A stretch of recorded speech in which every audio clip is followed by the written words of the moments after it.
Just outside of Donald Reynolds Stadium in Fayetteville, Arkansas, is the Wild Band of Razorbacks statue and water feature. The monument is massive, and it features 6 hogs. Each hog is supposed to represent a certain trait. Staring at them, I'm not sure I could identify which hog represents relentlessness, passion, courage, victory, integrity, or unity. But there are some hogs who represent those virtues perfectly. I can still do everything I want to do in my life, but the only way I can do that is if I make no excuses. Obviously, I want to put 3 points on the board every time I go out there for my team, but I think I have a bigger calling off the field, both spiritually, kind of religiously, and community-wise. I like how God, how he think. He like to put us through the pain. So once we are done with the pain that try to get to us again, you already overcome it. Welcome to BYU Radio's Big Stories, a show dedicated to the incredible tales surrounding the opponents of the BYU Cougars. I'm your host, Cleon Wall. In this episode, you'll hear from a kicker with a cause and a sightless, inspirational speaker. But our first story is a mountain of a man who almost didn't realize his potential as a protector. Razorbacks freshman offensive lineman Joey Sua is listed at 6'4" and weighs over 340 pounds. And it's not surprising to find out that he likes hitting defenders on the football field. I like how the pancake feel, how they, boom, just feel amazing. As you can tell from Joey, the pancake is not a fluffy breakfast treat. It's when an offensive lineman slams a defender on their back. And that's all he thinks about when his team breaks the huddle. So when I'm waiting for the play to start, all I'm thinking is, where should I pancake this kid? How should I pancake him? Or how to move the line, how to go with the flow with the linemen. So I try to go with the flow with them to move the line. So the running back, quarterback can just run through, make the touchdown, or the quarterback can get a view of the wide receiver to throw the ball. When he was younger, Joey's pancakes during football camps and practice led to real food. His parents would reward him with carne asada fries. That's like my number one thing to eat. Every time I get pancake from my parent would say, if I want to eat carne asada fries, which is my favorite thing to eat, I have to get at least more than 5 pancakes. If I get over 10, I'll get 2 carne asada fries, and it'll be the best thing I ever had in my life. I'll be sleeping really good. Joey is a protector. This is Joey's mother, Nalo Sua. When Joey was young, Joey will always try to step in front of anything that's coming to hurt us. And he thinks he was macho and he was this little, trying to stop anything. So we had to tell Joey, when you're in the front as a left tackle, protect them. That's your family. And he did. He went out there and he devoured and he destroyed. But a disease almost claimed Joey's life before he became the protector he is today. The number Joey wears is 54. So Joey was in the hospital for 54 days. The 54 is representing of how God gave me a second chance, what God did for me. The 54 days he gives back to God. Tragedy struck Joseph and Nalo Sua's young family when Joey was just 2 years old. Joey's younger brother, Daniel, died when he was 2 months old from sudden infant death syndrome. So Joe and I were still in full emotions. We had so much emotions. We didn't know which emotion to pull from to carry on for that day. 2 months later, Joey had a fever that wouldn't go away. So Joey goes to lay down and he started seizing, and I've never seen seizures before. And I'm like, Joey, why are you doing that? And he was like, the light, Mom, the light hurt. So I turned off the light and I'm sitting there and I'm like, something's not right with my kid. Early in the morning, I rushed him to the hospital. Joey had another seizure at the hospital. Staff told Nalo to get out of the way while they treated him, so she walked into the restroom. I dropped to my knees and I started praying. I said, God, whatever you're doing, just don't take this one. And I just felt this warm hand just touch me and said, everything's gonna be okay. And I looked up and I couldn't see who it was, but it felt so real because that hand was so warm and the light was so bright. Like I felt like someone just turned the sun on in front of me. And I was like, okay, this is weird. Now, I love God and I trusted God, but I've never encountered God the way I did that day. While Joe was making his way to the hospital, doctors told Nalo that Joey's brain was swollen, which was causing the seizures. Joe and I were upstairs and the doctor came and said, he's a very sick guy, and we took cultures and we tried hitting it with a few antibiotics and none of them is working. And I said, okay, so what does that mean? He was like, there's nothing we can do. There's no hope. He left and he comes back and he tells us that we have to go and plan a funeral. And I was like, what? He said he's not gonna make it. I read a story in the Bible where Jesus went into a room and he chased everybody out and he prayed for the young girl and he said, Talita cum, and the young woman stood up and she was rose. And I asked my wife, I said, you believe this is God's word? And I said, well, if you don't believe that God has a word for him, I need you to step out the room. She said, yeah, I believe. I said, okay.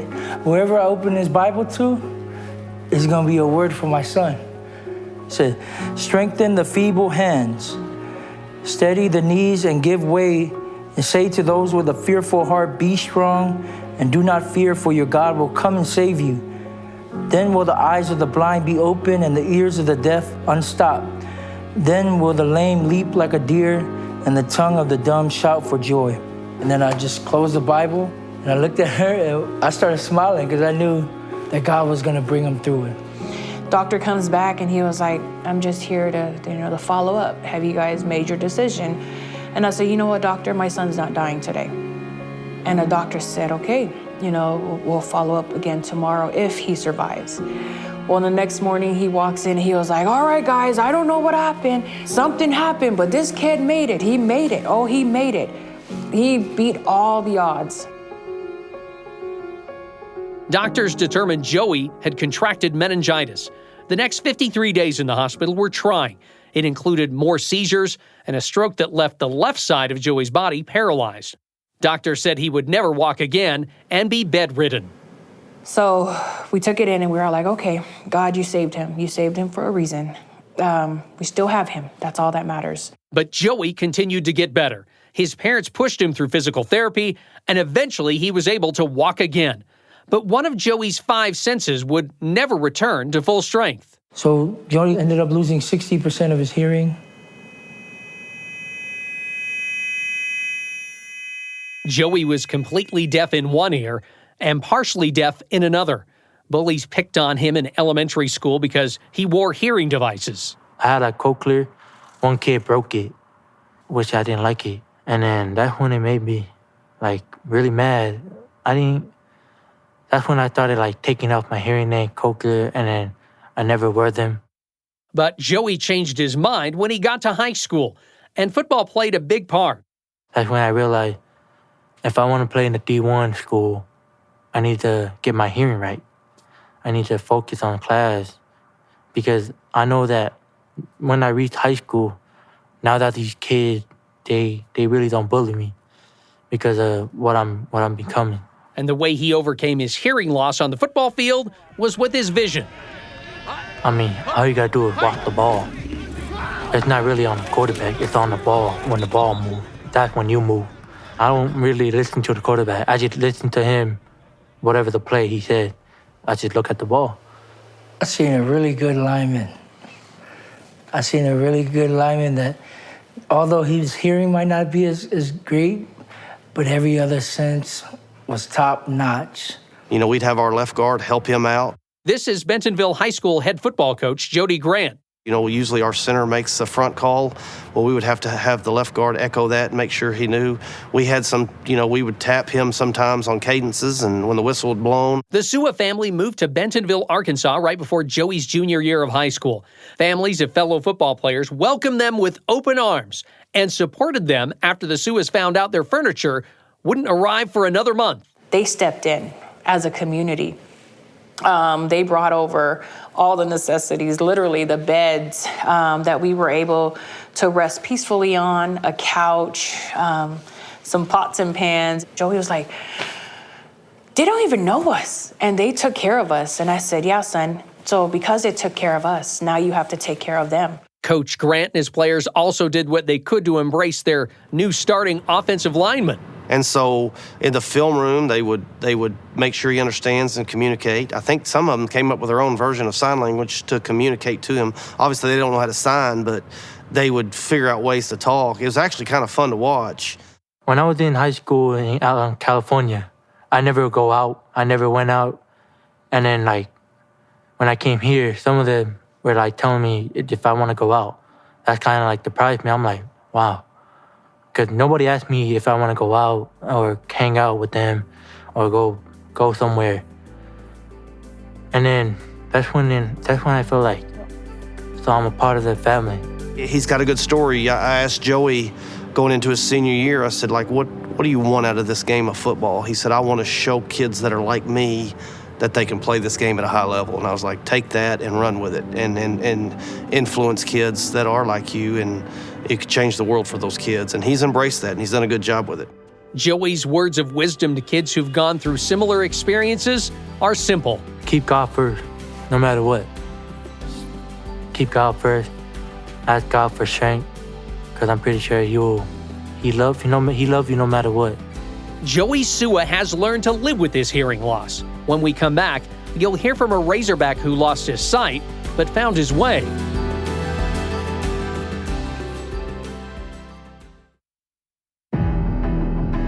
Welcome back to Big Stories. I'm Cleon Wall. Like most campuses, the University of Arkansas is gorgeous. Mature trees shade most of the sidewalks. Many of the walkways have the names of graduates stamped into the concrete. Kids congregate near the student center because of a band camp, as you can hear from the tooting tuba. And if you listen closely, you'll also hear Will Lambley cruising around campus. He's a junior at Arkansas, a big-time Razorbacks fan, a motivational speaker, and he's blind. That sound is Will using his white cane. And the stick I work with is not one you tap, it's one you just roll across the ground, which is a lot more convenient because tapping, you can miss things that you can catch when you use the rolling ball at the end of the stick.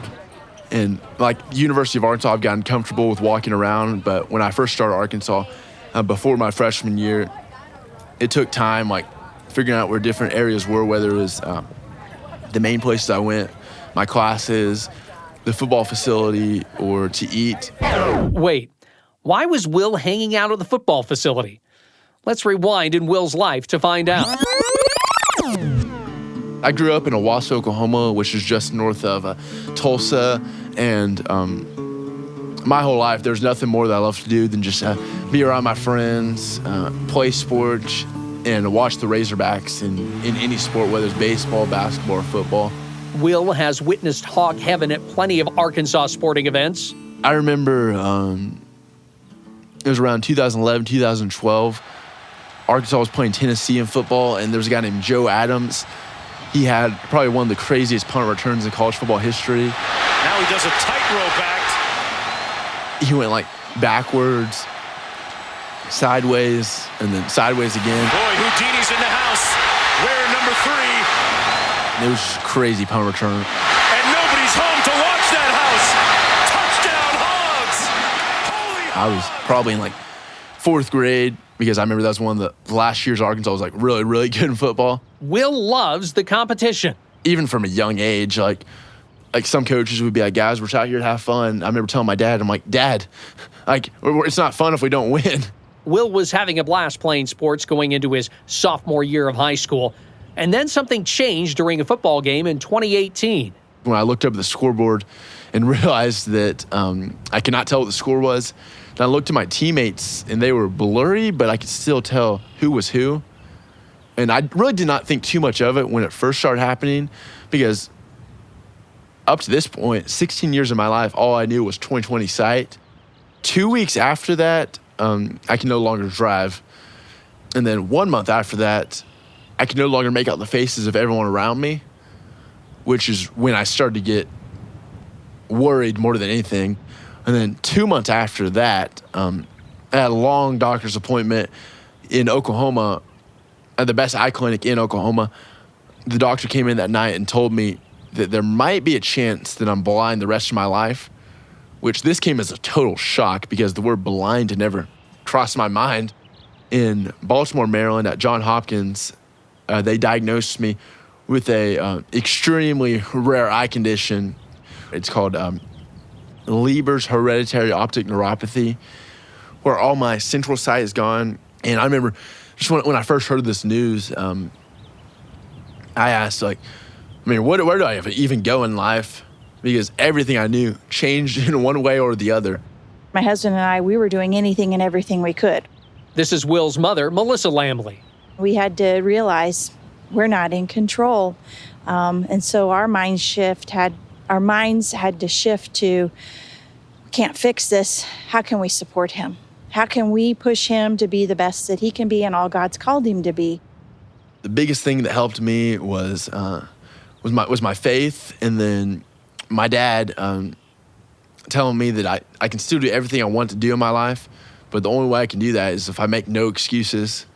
I definitely was angry at him more than anything for saying that, but I'm definitely thankful now that he's pushed me. While Will's father was trying to motivate his son, he was also looking for help. So he emailed Chad Morris about Will's story. I told Cece, which was my administrative assistant, I told her, I said, let's dial his number. I want to talk to his dad right now. Morris, who now works for Clemson, was the Razorbacks' head football coach. And so picked up the phone, called his dad, and immediately his dad just kind of breaks down, starts crying, and can't believe that I'm actually calling him. It wasn't long thereafter that I immediately talked to Will and invited Will over and told Will I wanted him to come over and be my guest at a baseball game and come and speak to our football team as well at some point, or come watch us practice or be around us at practice. And when Will finally showed up to a Razorback practice, Coach Morris asked him to address the team. He really didn't know I was going to call on him right then to speak. And so I asked him just a little bit before. I said, hey, would you mind saying a couple words to the team? I've grown up a Razorback fan, so I was like, man, I would love to. And it made it easier, too, because, obviously public speaking can be scary, but I tell people it's not really that scary when you can't see the people in the crowd. I kind of prefaced the team with his story. You know, he's lost his eyesight. They were very inspired by his story and his just his outlook on life and his positive attitude. The former boss hog encouraged Will to become an inspirational speaker. I just shared with him that the only disability in life is a bad attitude. And I said, Will, your story is so, because he was so inspired by just the ability that I had the ability to contact him and reach out to him and invite him over. It was inspiring to him. And I said, no, you got to understand, Will, you're an inspiration to so many people. And there's so many people that need to hear your story. And you can touch so many lives. Will also started touching lives in a different way by continuing his high school football career. I looked up on YouTube, blind football player, and found a video of a guy named Jake Olson. And then just ran on the field, and it was almost a peaceful moment. Who was completely blind. It was a long snapper for USC, University of Southern California. And I watched his story for probably 4 to 5 hours straight. And the next day, my football coach, Coach Marley, had me in his office like he did just about every day. And as he was talking to me, I told him, Coach, I don't know how we're going to do this, but I want to be there with my brothers. I'm playing football this year. And he was all for it. Coach Marley came up to me during one of our football workouts and said, what do you think about playing nose guard? And the nose guard is the person who lines up in front of the center. And he said, every play, you have one job, and that's to knock over the center. So as the ball is snapped, knocked over the center every play and made a lane for the linebackers to make a play and be able to tackle the running back or go sack the quarterback. It was nerve-wracking at first, but just the more I was out there, the more comfortable I got with it. Did opponents know that you were blind? Some did, some didn't. So it made for some interesting times. There was many times I would tackle someone, they wouldn't have the ball, and then the refs would come up to our coach and be like, man, you got to tell number 20 to stop. And our coach would be like, he's blind. And then the refs would be like, oh, okay, it's fine. I was a captain both those years. And my junior year, since I've grown up a huge Razorback fan, our running back was running to the end zone, and he kneed at the 1 yard line. And my team made a play for me called the Wild Hog, where I came in and they lined me up behind the quarterback, and he handed the ball off to me, and I was able to run the ball in the end zone and score a touchdown. And that was just a really cool moment because it showed the power of a team.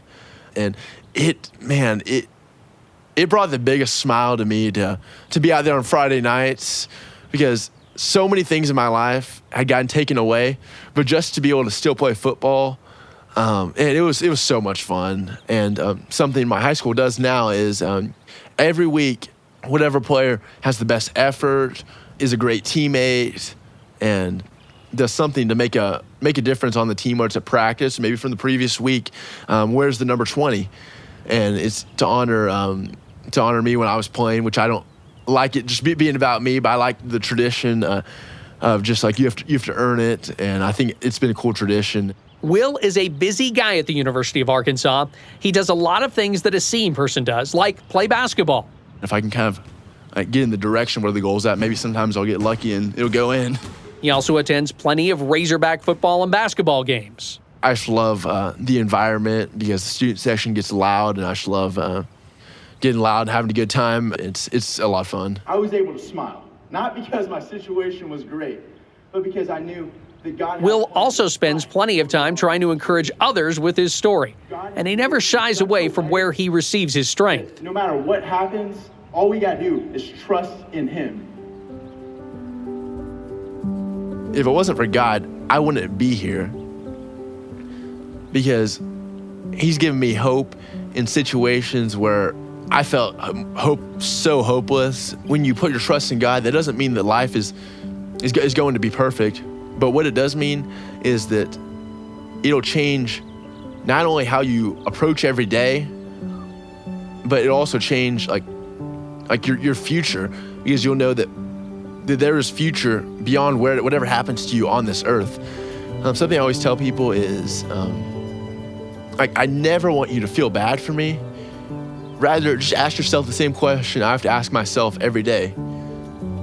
What's holding you back from having your best attitude and bringing your best effort in whatever you're doing? Because those are two things that we can always control, no matter how hard anything is.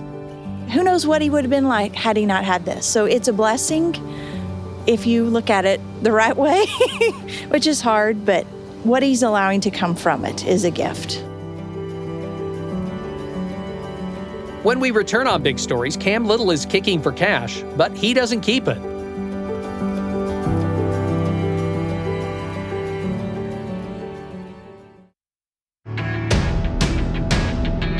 Welcome back to Big Stories.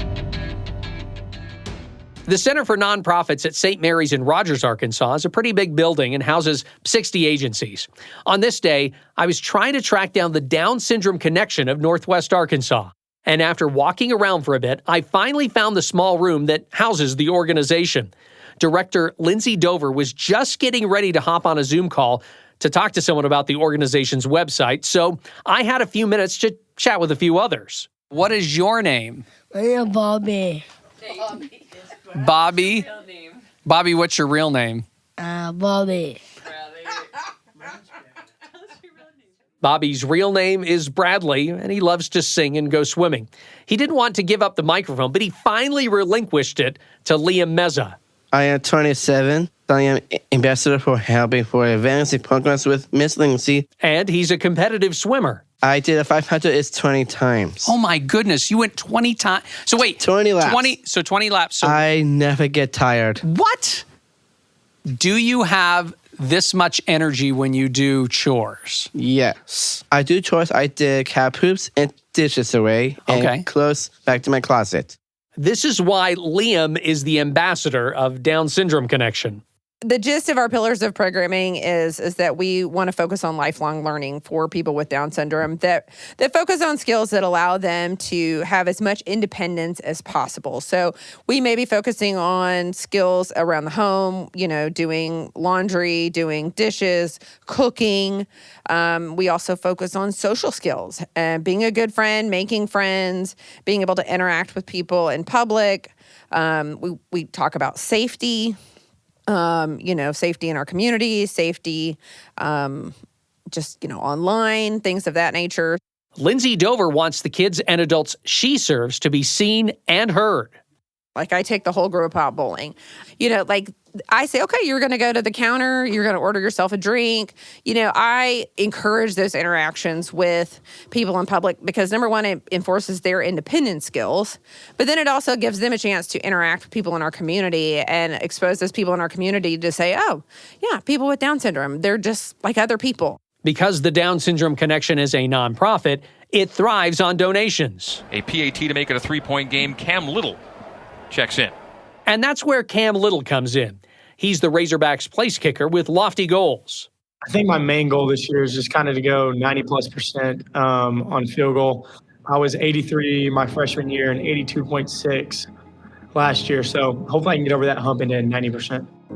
And if he does hit 90% of those field goals, it's going to cost him some money. But hopefully it will also raise a lot of money. Here's why.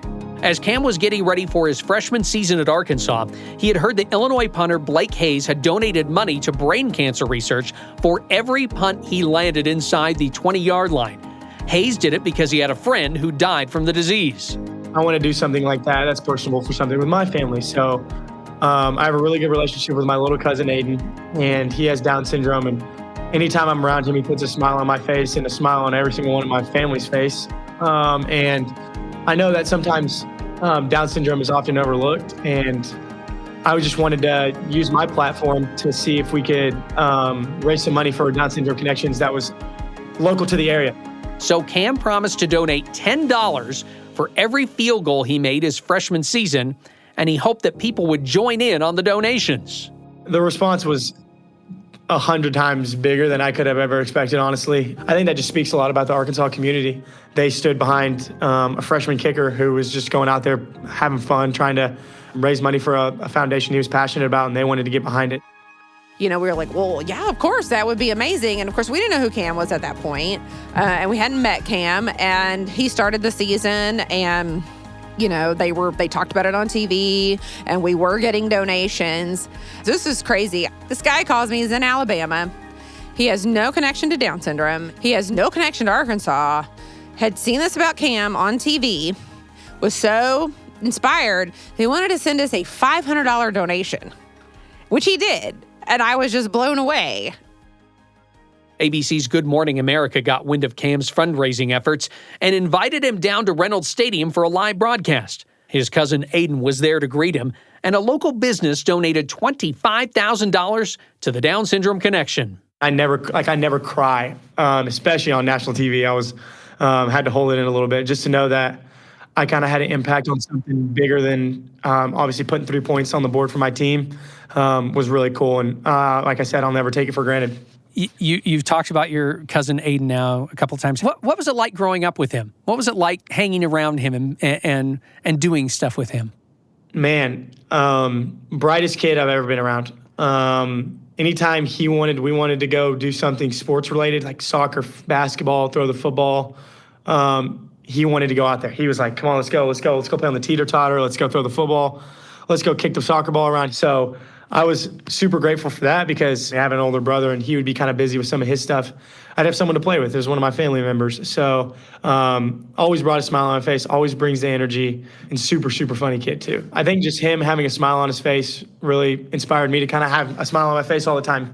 From what you're describing, it's not like you treated him any differently than maybe any of your other family members or friends or anything like that.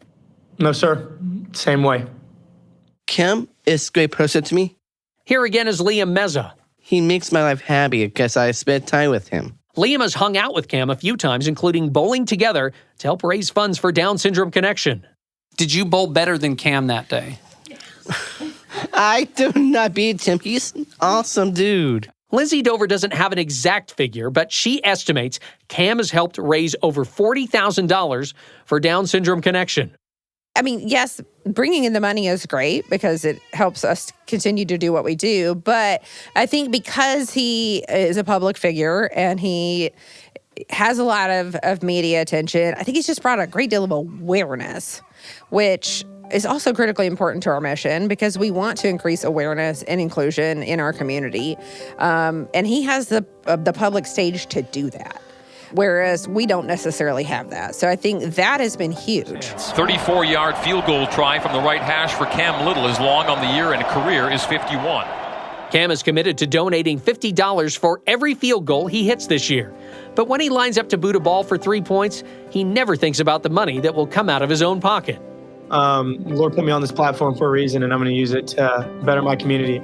I feel like I've always been someone who really wants to work in the community, and I really do care about my local community because eventually one day these are maybe the community that my kids are going to grow up around. It's still one that my future wife is going to be a part of. So I want the community that my family's going to grow up in to be how the Lord wanted it shaped.